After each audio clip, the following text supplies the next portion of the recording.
Hey guys, my name's Marisa. Welcome back to the channel. And so I made a video about loving narcissistic people the other day, and I got a lot of really good comments and feedback from everyone, and it kind of stirred up another topic that I want to talk about today. And basically I got a few comments about how, like, a lot of people get into relationships with narcissistic people and they don't know the red flags. They don't know what to look out for beforehand. And so it's like too little too late, because now they're already in it, right? And so a lot of times we don't learn until after the fact. Experience is the best teacher. And so today I wanted to bring up maybe a video about intentional dating and boundaries that you set up while dating someone to kind of see what those red flags are, so that you don't get in too deep with someone before it's too late. You can kind of catch it early, and you know what to look for, so that you don't get sucked into that relationship, so for me personally, I haven't dated anyone in 11 years, so but I'm an expert at the subject, so I can give you the red flags to look out for. Now, I have talked to a few people, just kind of testing the waters, and as soon as I saw red flags, I shut it down.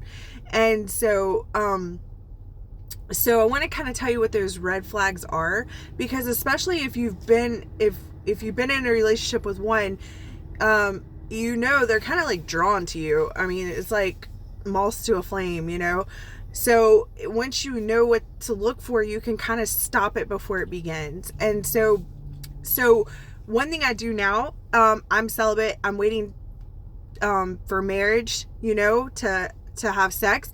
And so for me, it's just something that I worked hard on. It's like, I've waited this long. I want it to be special. I built up that value in it, in something that I never put value in before. So for me, that's a standard for me. When I first, start talking to someone, they immediately know that we're not going to have sex unless we're married. And so that's a boundary, right? And so that's a good boundary to have, because in this day and age, sex is treated like it's meaningless, or you just try before you buy it, and I gotta know, before I commit to this. And it's like, no, I know how it goes. You know what I mean? I don't need to try it before I buy it. I feel like if you save something, if you put something aside for your spouse only, that makes it special, and what that's going to do is, by having that high standard, having that high boundary, that it's going to weed off a lot of those narcissistic people who want to rush into a relationship, because that's what they do. They like to love bomb you and rush into a commitment. And so when you take things slow it down, right? And you have a boundary of, okay, well, you're not going to get anything without making a commitment to me. That's going to weed out a lot of people right there. That's going to shut down a lot of people right off the bat, because most men in today's world, and women too, they don't want to wait. They don't want to have standards. They don't want to be patient and wait for the one. They don't want to save something that's special. And so a lot of those people, especially people with no moral compass, no values, that are really selfish, or people that are trying to rush, they're not going to stick around and wait that thing out. They're not going to put a commitment into it. They're not going to invest into it. And so right there, I would say 75% of the people are just knocked off the list of potential narcissistic partners that you could have. So that's number one, is really, even if, I am always going to push celibacy until marriage, waiting until marriage to have sex. That's just my standard. That's how I live my life. That's what I preach to everyone, because that's what I do. And that's what the Bible says. And so for me, that's what I believe wholeheartedly. And but I understand that a lot of people watching this probably don't have that same standard or lifestyle. But I would say, you know, sex doesn't make people fall in love with you. You know, anybody can have sex. It's easy to have sex.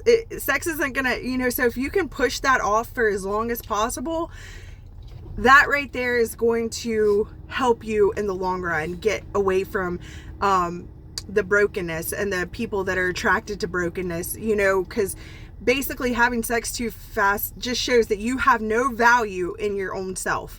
And so when you do that, when you give yourself away with no price attachment, you know, there's no, like back in the day, they would have to pay a dowry to a woman, you know, like, I mean, like she had some sort of value, you know what I mean? So like, but today we just get on Tinder and swipe and send me a dick pic. And then, okay, now look, all right, like there's no value in it, you know? And so I lived that lifestyle for a long time. So I don't recommend even waiting a while. I say wait till marriage. But if you're going to do it, if you're going to date and you're going to have sex before marriage, at least wait a while before you, especially if you like them, especially if you think they have potential, make them wait for it, make them earn it, make them, you know, make it a prize, right? So that's number one. That is like the biggest thing you can do.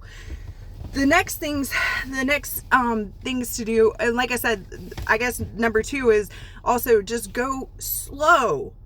Get to know them intimately, in their mind, in their heart. What do they value?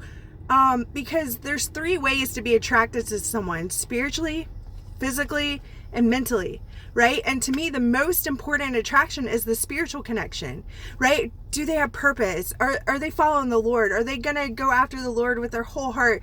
You know, because I am, and if you're not, then we're not on the same path, right? And so whatever that spiritual connection is that you have, and it's like, you don't even have to agree theologically, I don't think, but I mean, how can 2 walk together unless they're agreed? I mean, you can have differences in your theology. I just feel like for the most part, most of those things, that your core attraction to each other should be very much intrinsically spiritual. That's going to form the tightest, strongest bond between the 2 of you, because you're both going to have the same values. You're going to both have the same moral compass. You're both going to have the same, biblical standards, you know. So if you're not spiritual, then I guess the only other 2 connections that you can have are mental and physical, right? And so mental attraction is like your friendship. Do you have the same type of sense of humor? Do you laugh at the same jokes? Do you have the same interests? Can you have a conversation with each other? Like, do you have a mental connection to each other? Is it more than just a physical attraction? Is there some type of bond mentally that's going to connect you? And the only way to do that is to be their friend. Just be their friend. Put no more pressure on yourself than to be someone's friend. Get to know them. Because how can you live with someone for 20, 30, 40 years of your life if you can't even be their friend, right? So take it slow and be their friend, and make sure you have that mental connection, because when the looks fade, when the body starts sagging, when the wrinkles and the gray hair come, you better make sure you can get along with them and laugh with them and enjoy their company and at least have some same interests, right? You don't have to be the same. You need somebody who will compliment you, but you do need to at least be friends, you know, because that friendship is going to last when the looks fade. And the spiritual connection is eternal, because you're always, your spirit, you know, once you leave this world, your spirits are going to be, you know, joined in the afterlife, you know, I mean, not like married in the afterlife, but like together in the afterlife. So the spiritual connection is the strongest, most eternal one. The mental connection is going to find out, you know, when things get rough, can you conversate with this person? You know, if there's a hard time, can you have a conversation about whatever you're going through without it turning into a fight, without there being a huge discrepancy because you don't really get along that well? You know, so are they your friend? Are they gonna do friendly things for you, not just romantic things for you? But like, is it someone who, when you're having a hard time, they don't get upset with you for it? They seek to understand you. They talk to you, you know? to me, talking, having conversation is one of the most valuable things you can have in another person. Like even a friendship, your best friends, you call them and you can talk to them. I've been in relationships before where they don't even know me because we can't talk about anything. We don't even have any interest. There was just a sexual energy, and that was it. And you can't have that deep, fulfilling life without that, right?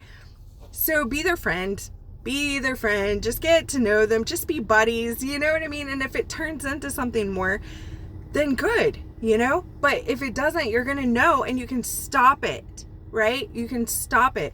And then the third thing is the physical attraction.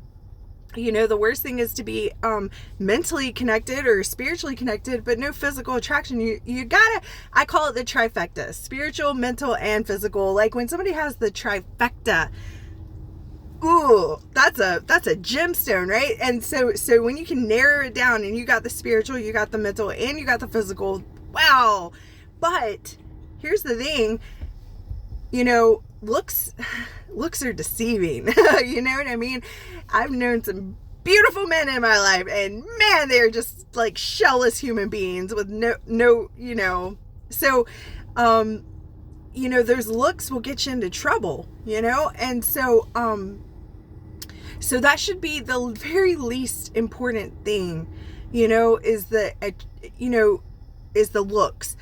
But there should be some type, if you really want a special relationship, if you really want to be connected with someone, it needs to be mind, body, and soul. It needs to be all three. You do need to have some type of connection and attraction to them. Otherwise, it is just a friendship, or it is just like, so to me, the longest one to get to know, I think, is the friendship, because you build that, right? You build that friendship.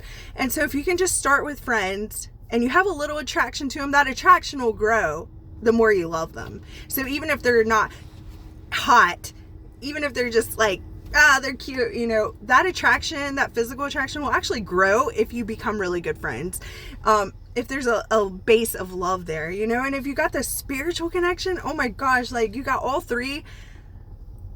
But see, what happens is when you take it slow and you have your standards, and you don't let them call you late at night, or you don't just like drop everything at their convenience, and you hold value to yourself, and you keep some standards. You don't just let them treat you like, if early on they're treating you like you're an option, and just like they can do better, then let them do better. Okay, go do better. And so a lot of it, to keep away the people that aren't worthy or that could be narcissistic, you really have to value yourself. You really have to be comfortable being alone. You really have to know your worth. You really have to just be like comfortable in your own skin and say, if you're not like, for me, if you're not the trifecta, I don't even want it. And if you can do better, I want you to go do better. I want you to go do better. I want happiness for you. And so when you're in a place of true love, of like, oh man, like, so you love them, as a human, like just not even as a romantic partner. When you love anyone, you want what's best for them. And so when you see people who just, they're still running games, they're still playing games, they're still out there just shooting their shot everywhere, they're not really ready to settle down. Well, go let them shoot their shot. Allow them to make their own choices. But what happens is when you have a standard or a boundary, you also let them enjoy the repercussions of their choices. You don't want me? That's fine. You can't have me. You go do you. But don't come back over here when you've changed your mind or you've seen that I moved on with my life, right? Like, so it's just like, sorry about your bad luck. I'm going to keep doing me. I'm going to keep living my life. And so a lot of it is just learning your own worth and not settling, right? You can't settle. I would much rather be alone and happy because I'm happy. My life is good. It's content. It's consistent. It's like my life is everything I want it to be, right? And so I'd rather maintain that sacred space that I've built for myself than have just anybody come up in here and causing trouble, or, you know, not really wanting to be here, or taking away from that. You need people that will add to that and make it better. If they can't add to it and make it better, then don't waste your time, you know. So dating and really any kind of friendship or any kind of relationship that you want to have in your life, you really need to do it from a place of this of being sure of who you are, confident in who you are, and satisfied with who you are, like content with being alone, happy. You make yourself happy. I don't need you to make me happy. I'm happy. You know what I mean? My life is full. And so if you want somebody that's going to come and add to that, and not someone that you have to, like, you know, just bend over backwards to appease or to please, or, you know, beg them to love you. You don't need to beg anyone to love you. There's plenty of people out there that are going to be willing to love you. But if you don't love yourself first, no one else will love you either. And so a lot of things with dating and stuff is, number one, don't rush it. Take it slow. Be friends. Be friends. Be friends. And then have standards for your life that you will not, that are non-negotiables for you.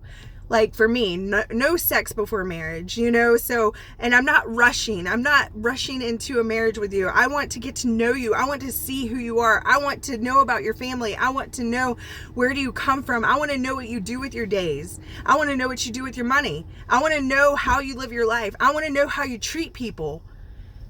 That's what I want to know. And if your values and your spiritual life doesn't line up with mine, we're not going to get far together on this journey. So, like, for me, taking that time and, like, getting to know people is, like, the number one most important thing you can do. Number one most important thing you can do. And then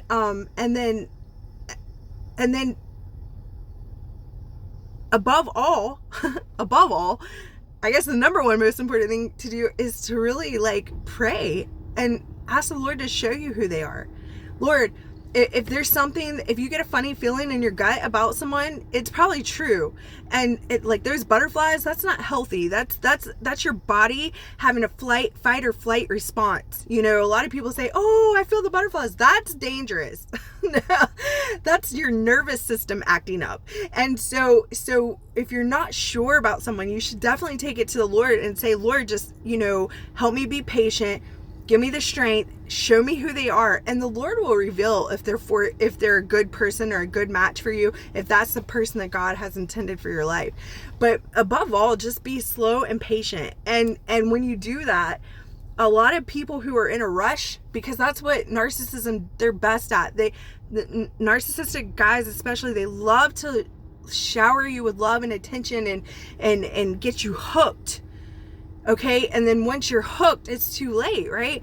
But if you take it slow and you put up boundaries and you get to know them and you're just friends and you watch them and you investigate, it's about doing a little investigation, you know, and trying to not look at them through rose-colored glasses of who you think they are in your imagination, because it's our imagination, man. That's where you're building up a fantasy of someone that may or may not even be true. You know, so really get to know them. Ask them questions.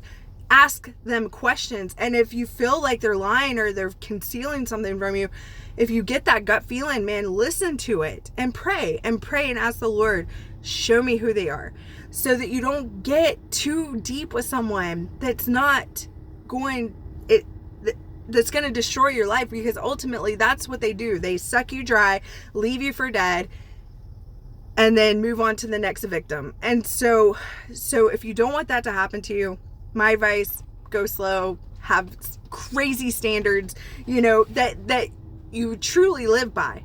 Like I'm not just doing it, you know, I'm not just living celibate because for someone else. I'm doing it for me because it adds value to my life, and that's my standard. So do something authentic for you, and then the rest will reveal itself over time, you know? So that's my advice on how to kind of, like, keep yourself from getting too deep with someone too fast, before it's too late.